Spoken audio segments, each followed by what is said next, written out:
పెనుగొండలో ఒక పక్క లక్ష్మీ నరసింహస్వామి స్టాచ్యూ 108 అడుగులు సింగిల్ స్టోన్తో తయారు చేయడానికి ముందుకొచ్చారు.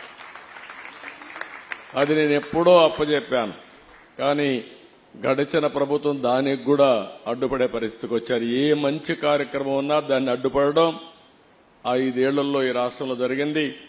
ఇంకా అలాంటి స్పీడ్ బ్రేకర్లు గాని విధ్వంసంగా ఉండదు.